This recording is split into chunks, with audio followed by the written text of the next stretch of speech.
स्वाहा। ओम ब्रह्मणे स्वाहा। ओम ब्रह्मणे स्वाहा। ओम विरंचिणे स्वाहा। महर्षि कश्यप के पावन चरणों में विश्वकर्मा का सादर प्रणाम। मुनिवर, मैं देवशिल्पी की धर्मपत्नी विश्वमती हूँ। हम दोनों आपके चरणों में एक याचना लेकर उपस्थित हुए हैं। देवशिल्पी व विश्वमती का आश्रम में स्वागत है। पधारें, आसन ग्रहण करें। ऋषिवर, हम अपनी ज्येष्ठ पुत्री संज्ञा के विवाह के लिए व्याकुल थे। उसी समय हमें देव ऋषि नारद के माध्यम से परमपिता ब्रह्मा जी का यह संदेश मिला कि संज्ञा का विवाह आपके तेजस्वी पुत्र सूर्य देव से होना पूर्व निश्चित है। देवर्षि नारद के ही परामर्श पर हमने सूर्यदेव की आराधना कर उन्हें प्रसन्न कर लिया। किंतु क्या देवी विश्वमती? उद्विग्न ना हो देवी अदिति। आपके परम तेजस्वी पुत्र सूर्यदेव ने हमें अपने विवाह की अनुमति आप दोनों से प्राप्त करने का निर्देश दिया है। सूर्य तेजस्वी होने के साथ साथ सांस्कारिक और सौम्य भी है। पुत्र पुत्री के विवाह का निर्णय माता पिता को ही करना उचित होता है, जिससे कि माता पिता समस्त विषयों पर विचार करके अपने अनुभव से पुत्र पुत्री के उज्जवल भविष्य का निर्माण कर सके। हमें आपका प्रस्ताव स्वीकार है देवशिल्पी विश्वकर्मा। ऋषिवर, आप दोनों ने अपनी स्वीकृति देकर हमें कृतार्थ कर दिया। स्वीकृति प्रदान करने वाले हम नहीं, जगदीश्वर भगवान विष्णु हैं। उनकी इच्छा के बिना तो संसार का एक कण भी इधर से उधर नहीं होता। हम शीघ्र ही देवगुरु बृहस्पति से विवाह का शुभ मुहूर्त निकलवाकर आपको सूचित कर देंगे। यही उचित होगा। प्रणाम। प्रणाम। देवगुरु बृहस्पति द्वारा निर्धारित मुहूर्त में अदिति पुत्र सूर्यदेव और विश्वकर्मा पुत्री संज्ञा का शुभ विवाह संपन्न हुआ। हम त्रिदेवों ने भी इस बेला में नव वर वधू को जाकर अपना शुभाशीष प्रदान किया। परंतु देवी संज्ञा के मन में अपने पति सूर्यदेव की प्रचंड ताप को लेकर उठने वाले अनजाने भय का क्या हुआ? जिस बात को लेकर हमने इस कथा का प्रारंभ किया था, उस बात का मूल देवी संज्ञा के अनजाने भय में ही छुपा है। शनिदेव के मन में उपजे अनजाने भ्रम का कारण देवी संज्ञा का भय ही है। अर्थात विवाह समारोह में सूर्यदेव की निकटता पाकर भी देवी संज्ञा के अनजाने भय का अंत नहीं हुआ? नहीं देवी, यदि उस भय का अंत हो जाता तो भविष्य में शनिदेव भी अपने अनजाने भ्रम से दूर रहते। परंतु विवाह की वेला में देवी संज्ञा अपने पति सूर्यदेव की निकटता पाकर भी उस अनजाने भय से भयभीत सूर्यलोक के शयन कक्ष में बैठी सूर्यदेव की प्रतीक्षा कर रही थी।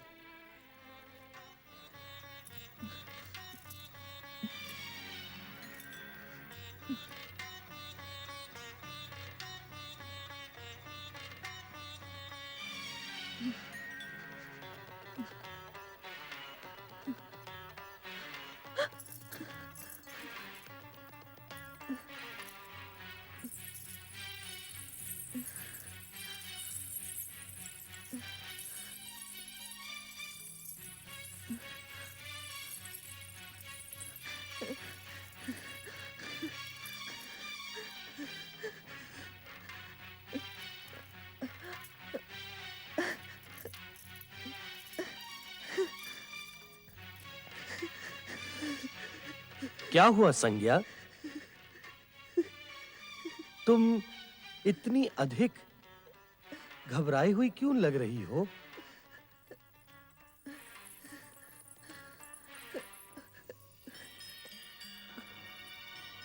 कुछ नहीं स्वामी। कुछ तो है संज्ञा। विवाह की बेला से मैं तुम्हारी घबराहट, उद्विग्नता और गंभीरता का अनुभव कर रहा हूं। क्या तुम हमारे तेज से भयभीत हो? प्रिय, इस समय हम तुम्हारे लिए ताप और अग्नि वर्षा करने वाले भास्कर नहीं, अपितु तुम्हारे पति शीतल हृदय सूर्य हैं।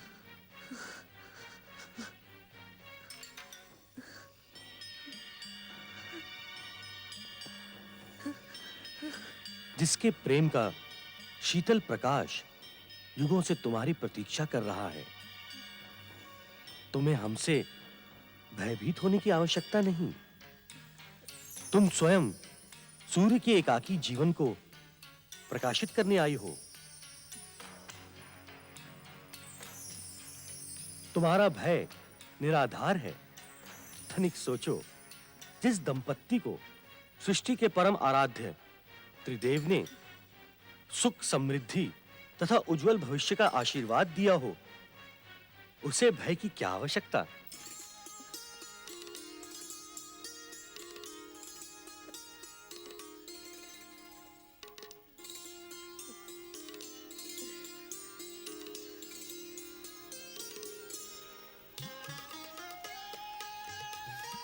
आपकी सृष्टि में कितनी अधिक विचित्रताएं और विडंबनाएं हैं परमपिता ब्रह्मा जी। ओम ब्रह्मणे नमः। नारायण नारायण नमः। ओम ब्रह्मणे नमः। लक्ष्मी नारायण नारायण नमः। ओम ब्रह्मणे नमः। ओम ब्रह्मणे नमः। नारायण नारायण। धर्म की रक्षा करने वाले धर्मराज और प्राणियों के कर्मों का लेखा जोखा रखने वाले चित्रगुप्त इस समय आकाश में बैठकर परमपिता ब्रह्मा जी की आराधना भला क्यों कर रहे हैं?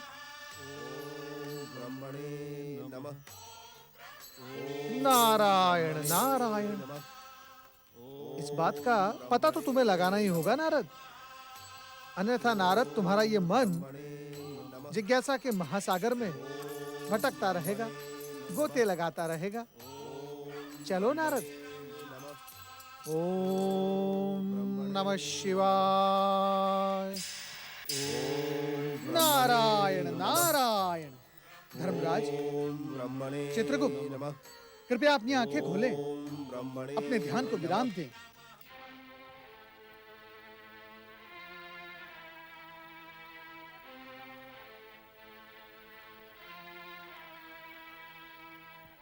नारायण नारायण। लगता है आप दोनों मेरी उपस्थिति से प्रसन्न नहीं हैं। हमारे मन में उठते विचारों को स्वर देकर आपने हमारी सहायता ही की है। आपको इस समय देखकर हम प्रसन्न हो भी कैसे सकते हैं? आप तो धर्मज्ञ हैं, नीति और परंपराओं को जानने वाले हैं। किसी की तपस्या और आराधना में बाधा पहुंचाना धर्म, ज्ञान और नीति के पृष्ठों पर अनुचित माना जाता है देवर्षि। नारायण नारायण। धर्म की सत्यता के समान धर्मराज, तुम्हारा ये कथन सत्य है। किसी की आराधना या तपस्या में बाधा डालना यह केवल अनुचित ही नहीं, घोर अपराध है, घोर अपराध। यह जानते हुए भी आपने हमारी ब्रह्म आराधना में बाधा पहुंचाई। नारायण नारायण। आराधना और पूजा में बाधा डालना नारद का स्वभाव नहीं है। संसार में भक्ति का प्रचार और प्रसार करने वाला नारद केवल भक्तों की सहायता करता है, और सहायता करना अपराध नहीं है। सहायता? नारायण नारायण। हाँ, सहायता। शिव कृपा से मुझे आप दोनों की इस कठोर तपस्या का कारण ज्ञात हो चुका है। धर्मराज, इसी कारण हेतु मैं यहाँ आपकी सहायता करने के लिए उपस्थित हुआ हूँ। देवर्षि, बिना बात को जाने आप पर रोष प्रकट करने का मुझे खेद है। मुझे क्षमा करें। क्षमा मांगकर आप मुझे लज्जित न करें धर्मराज। आपने जो कुछ भी कहा धर्म के अनुसार ही कहा। किसी की भी तपस्या या आराधना में भूलकर भी बाधा नहीं डालनी चाहिए। यह सत्य आज के बाद सारे संसार में प्रसारित होगा और पृथ्वीवासी इसका पालन भी करेंगे। देवर्षि, हमारी समस्या बहुत गंभीर है। मैं पहले भी कह चुका हूँ, शिव कृपा से मुझे तुम्हारी समस्या का ज्ञान है। अब इस समय एक क्षण भी व्यर्थ न करें और शीघ्रातिशीघ्र परमपिता ब्रह्मा जी की सेवा में उपस्थित हो जाएं। वे आपकी गंभीर समस्या का समाधान अवश्य करेंगे। देवर्षि, तपस्या और आराधना अधूरी छोड़कर क्या ब्रह्मलोक जाना उचित है? देवर्षि नारद का कथन संदेह और प्रश्नों से परे होता है। ये तो शुभ की इच्छा से सारे संसार का भ्रमण करते हैं और हर किसी की सहायता करते हैं। ब्रह्मलोक जाना उचित होगा, इसीलिए हमें देवर्षि ब्रह्मलोक जाने का मार्ग दिखा रहे हैं। जो आज्ञा देवर्षि। ओम ब्रह्मणे नमः।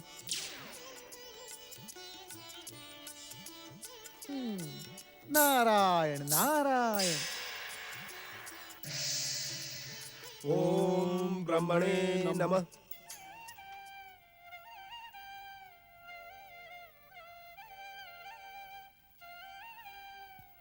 हम जानते हैं कि हमारे मानस पुत्र नारद की प्रेरणा पाकर आप दोनों यहां ब्रह्मलोक में पधारे हैं। आपने नारद से जिस गंभीर समस्या का उल्लेख किया था, हम उसे आपके मुंह से सुनना चाहते हैं।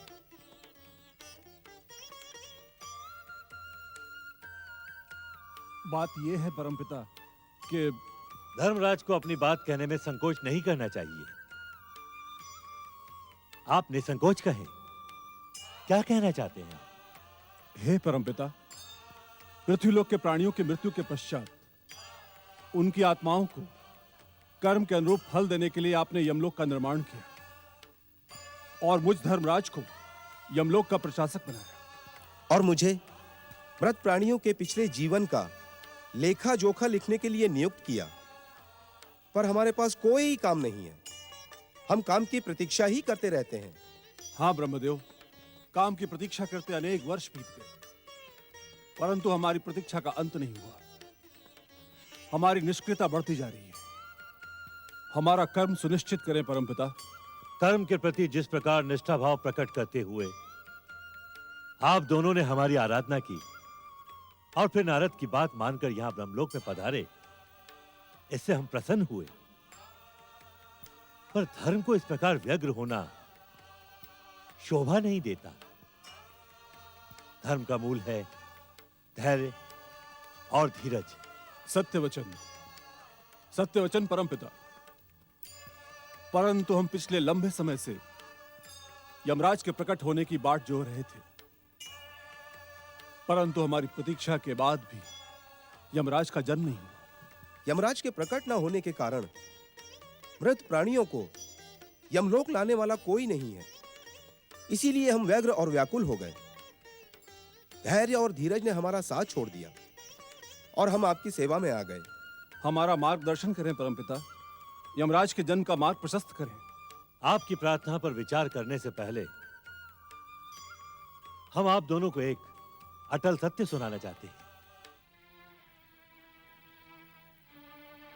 धर्मराज, चित्रगुप्त, आप दोनों भली भांति इस बात को जानते हैं कि शिवेच्छा से सतयुग में किसी भी प्राणी की अकाल मृत्यु नहीं होती। सत्य के मार्ग पर आगे बढ़कर प्रत्येक प्राणी अपनी आयु पूरी करके मृत्यु को प्राप्त होते हैं और अपने शरीर को त्याग कर स्वयं ही यमलोक चले जाते हैं। परंतु असुरों, दैत्यों और दानवों की तो अकाल मृत्यु होती है परमपिता। उनके प्राणों को कौन और कहां ले जाता है, इसका भी हमें ज्ञान नहीं। विश्वेश्वर भगवान शिव की इच्छा से असुर, दैत्य और दानवों का स्थान पाताल लोक में है। मृत्यु के बाद वे पाताल लोक में जाते हैं और फिर पाताल लोक में ही जन्म लेते हैं। जब किसी अवतारी शक्ति द्वारा उनका वध होता है, तब उन्हें असुर योनि के साथ पाताल से भी मुक्ति मिलती है। किंतु जब सतयुग समाप्त होगा और त्रेता युग आरंभ होगा, तब क्या होगा परमपिता? यमराज के बिना हम अपने कर्म को गति किस प्रकार देंगे? आप दोनों की चिंता स्वाभाविक है, परंतु देवादिदेव महादेव की कृपा से शीघ्र ही आपकी समस्या का समाधान होगा। ओम नमः शिवाय। नारायण नारायण। परमपिता, क्या समस्या के भावी समाधान का संकेत वर्तमान में कुछ मिल सकता है? तुम भविष्य को लेकर इतने आतुर क्यों रहते हो नारद?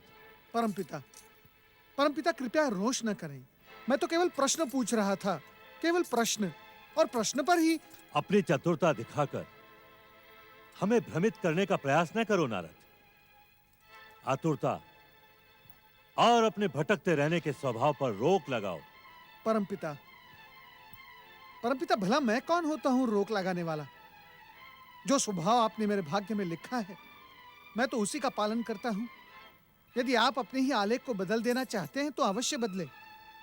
बदल दे आप नारद का स्वभाव, फिर नारद आपके पास प्रश्न पूछने नहीं आएगा और ना ही नारद जिज्ञासा के महासागर में गोते लगाएगा। चतुर नारद, अभिनय का हर रंग अपनी संपूर्ण विधा के साथ तुम्हारे भीतर समाया है।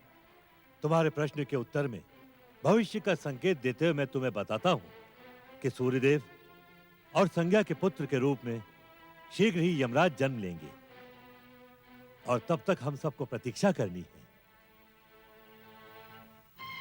आप सबका कल्याण हो। ओम ब्रह्मणे नमः।